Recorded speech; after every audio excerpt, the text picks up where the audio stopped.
গরমে একবার যদি বেসনের সাথে লেবুর রস মিশিয়ে লাগিয়ে নাও, তাহলে তোমার মুখে যত ট্যান আছে সেটা তুলে দিয়ে মুখটা একেবারে পরিষ্কার দুধের মতো সাদা হয়ে যাবে।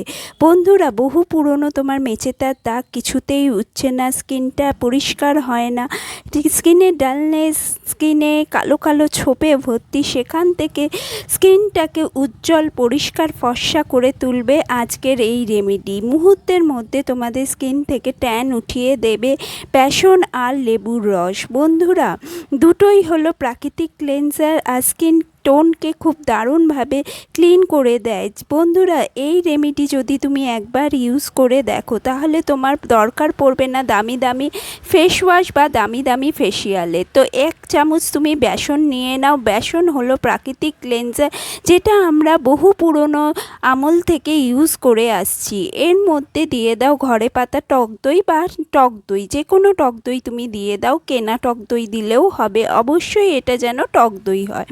টক দইয়ের মধ্যে থাকা ল্যাকটিক অ্যাসিড আমাদের স্কিন টোনকে দুগুণ ফর্সা করতে হেল্প করে। এর মধ্যে দিয়ে দিলাম কয়েক ফোঁটা লেবুর রস। লেবুর রসের মধ্যে থাকে সিট্রিক অ্যাসিড, ভিটামিন সি, যেটা আমাদের স্কিন থেকে যত দাগ ছোপ আছে সব তুলে দিতে হেল্প করে। আর এরপর লাস্ট ইনগ্রিডিয়েন্ট আমরা দিচ্ছি একটু হলুদের গুঁড়ো। বন্ধুরা, আমি কস্তুরি হলুদ নিয়েছি, তুমি যদি রান্নার হলুদ নাও আর 1 চিমটে রান্নার হলুদ নেবে, না হলে কিন্তু স্কিনে হলুদ হলুদ ছোপ হয়ে যাবে। হলুদ হলো অ্যান্টিব্যাকটেরিয়াল, অ্যান্টি ফাঙ্গাল প্রপার্টিসে ভরপুর, যেটা স্কিন থেকে ব্রণ, অ্যাকনে এই সবগুলো সরিয়ে দেয়। আর বেসন আমাদের স্কিন থেকে যে খুব অয়েলিনেস এসে যায় সেগুলোকে সরিয়ে স্কিনটাকে পরিষ্কার করে দেয়, স্কিনের ভেতর থেকে একেবারে ডিপলি পরিষ্কার করে দিলে স্কিনকে নারিশ করে, স্কিনকে হিল করতে শুরু করে। বন্ধুরা, তোমরা চানের আগে অবশ্যই এই রেমেডিকে যদি রোজ ইউজ করে দেখো, তাহলে 1 সপ্তাহের মধ্যে তোমার স্কিন টোন কিন্তু পাল্টে যাবে। তোমার যে রোদে বেরিয়ে বেরিয়ে যে তোমার স্কিনে একটা কালো ছোপ পড়ে গেছে, স্কিনে কোনো উজ্জ্বলতা নেই, তুমি যদি এই রেমেডিকে রেগুলার ইউজ করো, তোমার স্কিনে কিন্তু অনেকটা পরিষ্কার হয়ে যাবে, অনেকটা গ্লো আসবে। দেখতে পাচ্ছ বন্ধুরা, আমার স্কিনে কিন্তু কোনো গ্লো নেই। এই রেমেডিটা আমি লাগিয়ে তোমাদের লাইভ প্রুফ করে দেখাচ্ছি যে স্কিনটা কতটা এনহ্যান্স হয়ে যায় একবারের ইউজে কিন্তু স্কিনটা অনেকটা পরিষ্কার হয়ে যাবে, অনেকটা গ্লো করবে। তো রেমেডিটাকে তুমি হালকা হালকা হাতে ম্যাসাজ করে করে লাগিয়ে নাও।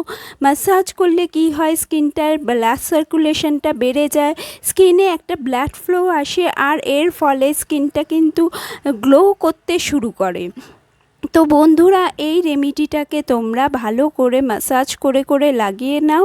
লাগিয়ে অবশ্যই 10 মিনিটের জন্য তুমি এই প্যাকটাকে রেখে দাও নিজের স্কিনে।